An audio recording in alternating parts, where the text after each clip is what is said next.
Everyone, welcome back to my YouTube channel. ಹೇಗಿದ್ದೀರಾ ಎಲ್ಲರೂ? ಚೆನ್ನಾಗಿದ್ದೀರಾ ಅಂದ್ಕೊಳ್ತಾ ಇವತ್ತಿನ ವಿಡಿಯೋನ ಸ್ಟಾರ್ಟ್ ಮಾಡ್ತಾ ಇದ್ದೀನಿ.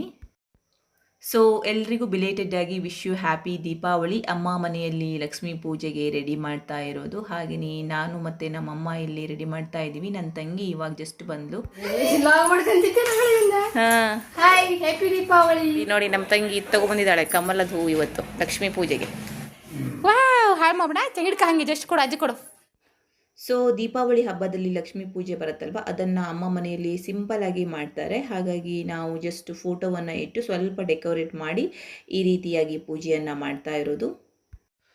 ಸೊ ದೀಪಾವಳಿ ಹಬ್ಬ ಅಂದಮೇಲೆ ದೀಪಗಳನ್ನು ಅಂಟಿಸ್ಲೇಬೇಕಲ್ವ, ಅದಕ್ಕೆ ಕುಂಡದಲ್ಲಿ ಸ್ವಲ್ಪ ಡೆಕೋರೇಟ್ ಮಾಡಿ, ಅಂದರೆ ಹೂವಿನ ಪೆಟಲ್ಸ್ ಎಲ್ಲ ಹಾಕಿ ನೀರನ್ನು ಹಾಕಿ ನೆಕ್ಸ್ಟು ಆ ಕಡೆ ಈ ಕಡೆ ದೀಪಗಳನ್ನು ಹಚ್ತಾ ಇರೋದು.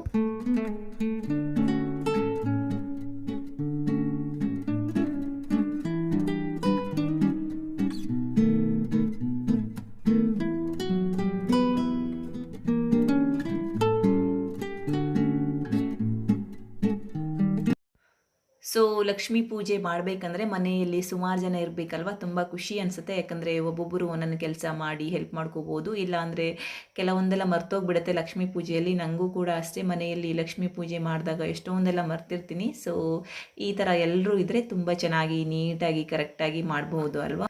ಎಲ್ಲ ಮಾಡಿ ಮುಗೀತು. ಇವಾಗ ಅಮ್ಮ ಪೂಜೆಯನ್ನು ಸ್ಟಾರ್ಟ್ ಮಾಡ್ತಾ ಇದ್ದಾರೆ.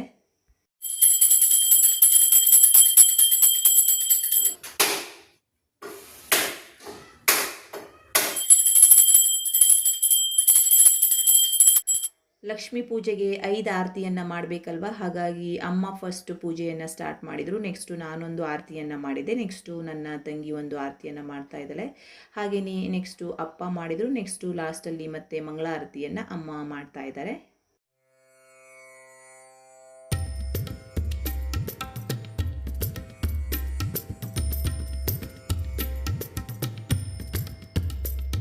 ಹಾಗೆಯೇ ಹಬ್ಬಗಳು ಬಂತಂದರೆ ಸಾಕು, ಎಲ್ಲರ ಮನೆಯಲ್ಲೂ ಕೂಡ ಅಷ್ಟೇ ಎಕ್ಸ್ಟ್ರಾ ಕೆಲಸಗಳು ಇರುತ್ತೆ. ಆದರೂ ಕೂಡ ಬೇಜಾರು ಅನ್ಸಲ್ಲ ಅಲ್ವಾ, ಎಲ್ಲರೂ ಸೇರಿ ಕೆಲಸವನ್ನು ಮಾಡ್ತಾ ಇರ್ತೀವಿ. ಹಾಗೆಯೇ ಯಾರೂ ಕೂಡ ಜಾಸ್ತಿಯಾಗಿ ಮನಸ್ತಾಪ ಮಾಡ್ಕೊಳ್ಳಲ್ಲ. ಮತ್ತೇನೆಂದರೆ ಹೊಸ ಬಟ್ಟೆಯನ್ನು ಧರಿಸ್ಕೊಂಡಿರ್ತೀವಿ, ಏನೋ ಒಂಥರ ಖುಷಿ ಖುಷಿ ಇರುತ್ತೆ, ತುಂಬ ಪಾಸಿಟಿವ್ ವೈಬ್ರೇಷನ್ ಇರುತ್ತೆ ಅಲ್ವಾ.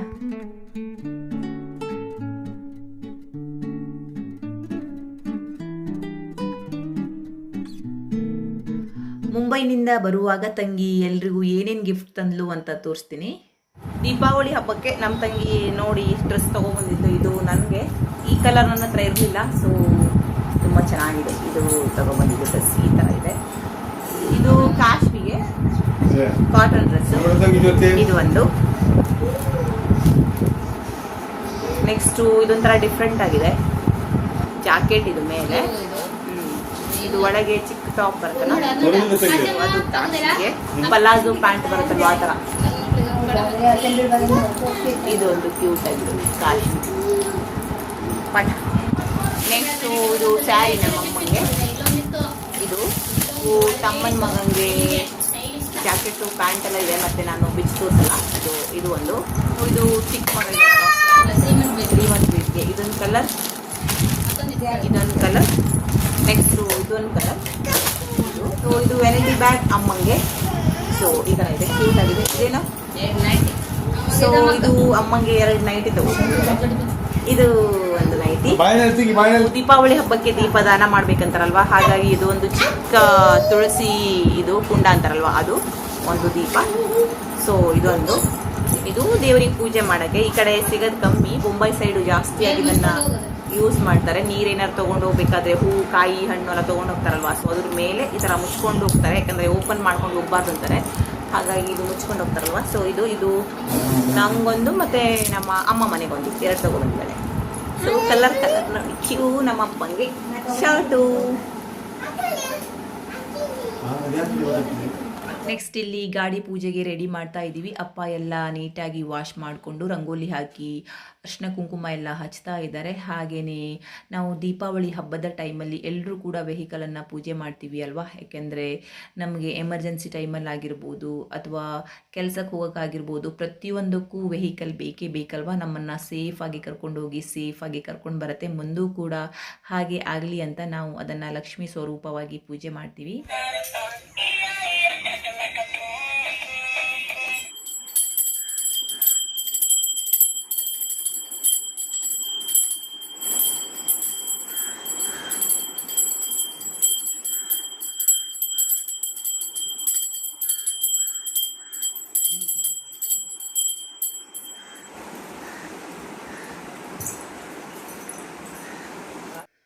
ಸೊ ಇವಾಗ ಫೈನಲ್ ಆಗಿ ಗಾಡಿ ಪೂಜೆ ಮುಗೀತು, ಹಾಗೆಯೇ ಲಕ್ಷ್ಮೀ ಪೂಜೆ ಕೂಡ ಮುಗಿದಿದೆ. ನೈವೇದ್ಯಕ್ಕೆಲ್ಲ ಇಟ್ಟಿದ್ದಾರೆ. ಇವಾಗ ನಿಂಬೆಹಣ್ಣಿನ ಮೇಲೆ ಹಚ್ಬೇಕಲ್ವಾ, ಸೊ ಅದನ್ನು ನಮ್ಮ ತಮ್ಮ ಇಲ್ಲಿ ಮಾಡ್ತಾ ಇದ್ದಾರೆ. ಸೊ ಅಮ್ಮ ಮನೆಯಲ್ಲಿ ಈ ವರ್ಷದ ದೀಪಾವಳಿ ಹಬ್ಬದ ಗಾಡಿ ಪೂಜೆ ಮತ್ತು ಲಕ್ಷ್ಮೀ ಪೂಜೆ ಈ ರೀತಿಯಾಗಿ ಅಂದರೆ ಸಿಂಪಲ್ ಆಗಿ ನಡೀತು. ಹಾಗೆಯೇ ಎಲ್ಲರೂ ಸ್ವೀಟ್ಸನ್ನು ತಿಂತಾ ಇದ್ದೀವಿ, ನೈವೇದ್ಯಕ್ಕೆ ಇಟ್ಟಿದ್ದು. ಸೊ ಇವತ್ತಿನ ವಿಡಿಯೋನ ಇಲ್ಲಿಗೆ ಎಂಡ್ ಮಾಡ್ತಾ ಇದ್ದೀನಿ. ನಿಮಗೂ ಕೂಡ ಇಷ್ಟ ಆಯಿತು ಅಂತ ಭಾವಿಸ್ತೀನಿ. ಇಷ್ಟ ಆದರೆ ಪ್ಲೀಸ್ ಲೈಕ್ ಮಾಡಿ, ಶೇರ್ ಮಾಡಿ, ಕಮೆಂಟ್ ಮಾಡಿ, ಸಬ್ಸ್ಕ್ರೈಬ್ ಮಾಡೋದನ್ನು ಮರಿಬೇಡಿ. Thank you.